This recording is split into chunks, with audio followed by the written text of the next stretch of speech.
does the concept of a dynamic equilibrium make sense? Yeah. Kind of. So let's say, sorry, I need to write something down for a video.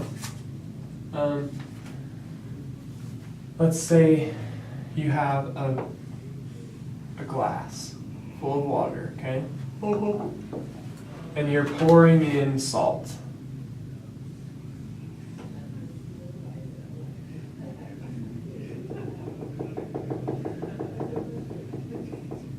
Okay, salt.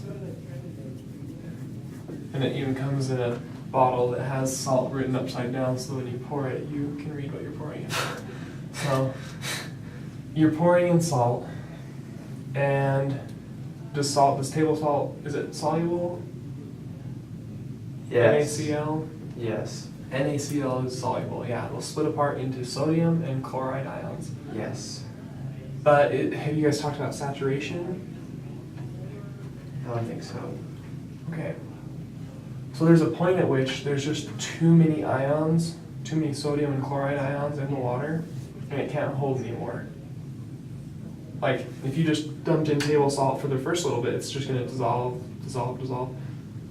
There will come a point, though, where it's just going to start collecting on the bottom, right? You've seen that, I'm sure. Mm-hmm. You pour in like too much sugar, too much salt, something like that, and it starts to collect at the bottom. Okay, so if you're pouring it in and you start to see it collecting on the bottom, you know it's saturated, Yeah. at least at that temperature. You could heat it up and whatever, but at that temperature, it's saturated. Okay. Okay, so the thing with dynamic equilibrium to keep in mind is the ions. So you have a bunch of sodium ions and a bunch of chloride ions floating around, right? Mm-hmm. And then you have a bunch of solid NaCl at the bottom. Okay, dynamic equilibrium means even when the reaction has stopped and it's in equilibrium, it means there's still products that are becoming reactants, and there's reactants that are doing the back reaction and becoming products.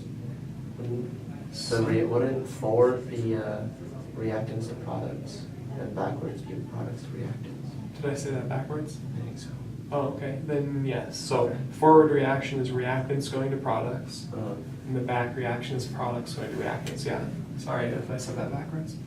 So in this case, if we talk about table salt dissolving, we have sodium chloride going to sodium ions, aqueous sodium ions, and aqueous chloride ions, right? Does that make sense? Yes. These are splitting. Okay, but if you're at the saturation point, then some of these chloride and sodium ions are going to meet and convert back into table salt.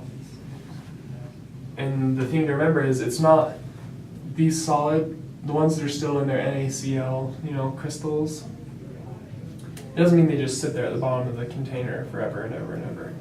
At some point, those ones are going to dissociate and go out into solution as ions. And if they do, if you're at equilibrium, if those break apart and enter solution, then those two need to come back together and precipitate out. Mm-hmm. So some of it's still dissociating, but if it does, some of it is precipitating and taking its place. But there's no net change. That's the whole idea with dynamic equilibrium. There's no net difference. So Mhm. it's still equal. Does that make sense? Yeah. Okay. Yeah, makes Is there sense. anything else with that doesn't make sense? No, that makes, you cleared up everything on that. Okay.